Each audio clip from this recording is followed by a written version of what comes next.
सोचिए, एक ऐसा चोर जिसका निशाना सिर्फ और सिर्फ पुलिस वाले हों। कोई आम आदमी नहीं, कोई बिजनेसमैन नहीं, सिर्फ पुलिस।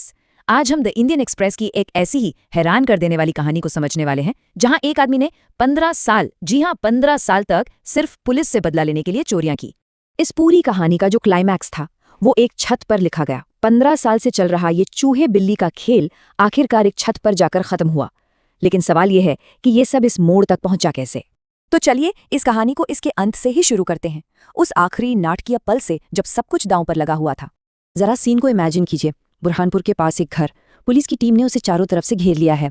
अंदर जो आदमी है उसे पता है कि अब भागने का कोई रास्ता नहीं बचा, और फिर हताशा में वो एक आखिरी कोशिश करता है और छत से नीचे कूद जाता है। और यहीं से असली कहानी शुरू होती है। आखिर ये शख्स था कौन, और वो पुलिस से इस तरह क्यों भाग रहा था कि उसने अपनी जान तक की परवाह नहीं की। इसका जवाब जानने के लिए हमें थोड़ा पीछे जाना होगा। देखिए, ये कोई मामूली चोरी की घटना नहीं थी। ये एक तरह की मुहिम थी जो सीधे सीधे पुलिस फोर्स को चुनौती दे रही थी। एक ऐसा चोर जिसका हर निशाना सिर्फ और सिर्फ एक पुलिस वाला होता था। ये नंबर देखिए, 16।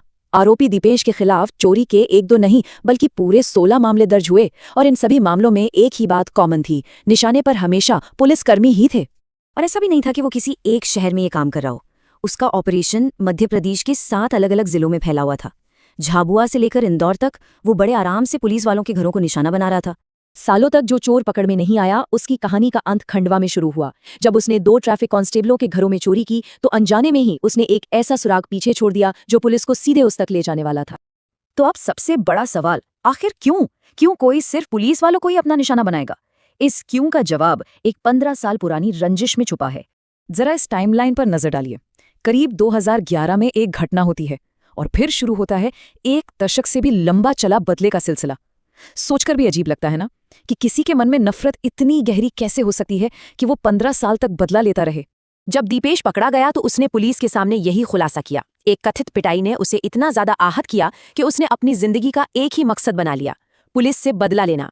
उसके लिए हर चोरी एक पर्सनल अटैक थी। तो अब कहानी का दूसरा पहलू देखते हैं। ये तो समझ आ गया कि वो चोर कौन था और क्यों चोरी कर रहा था, पर सवाल ये है कि आखिरकार कानून के हाथ उस तक पहुंचे कैसे? पुलिस की जांच बिल्कुल किसी फिल्म की तरह थी। सबसे पहले खंडवा में केस दर्ज हुआ, फिर आया सबसे बड़ा ब्रेक थ्रू सीसीटीवी फुटेज से।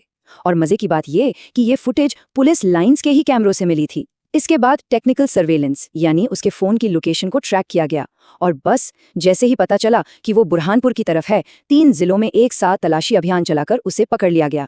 लेकिन सबसे बड़ा सवाल तो ये है कि वो इतने सालों तक सबकी नजरों के सामने रहकर भी कैसे बचता रहा। इसका जवाब छिपा है उसकी दोहरी जिंदगी में। उसका तरीका बहुत ही शातिराना था। दिन के उजाले में वो एक आम सब्जी वाला बनकर पुलिस लाइंस में घूमता था। किसी को उस पर शक तक नहीं होता था, लेकिन असल में वो जासूसी कर रहा था। ये देख रहा था कि कौन सा पुलिस वाला कब ड्यूटी पर है, किसका घर कब खाली मिलेगा, और जैसे ही उसे मौका मिलता वो अपना असली खेल दिखाता था। खंडवा वाली चोरी इसका एक परफेक्ट एग्जाम्पल है। उसने 2 कांस्टेबलों के घरों को निशाना बनाया और गहनों के साथ लगभग 30,000 रुपए कैश लेकर फरार हो गया। पुलिस का यह भी कहना है कि इस काम में उसके 2 साथी रमेश और भूरालिया भी शामिल थे, जो अभी भी फरार चल रहे हैं।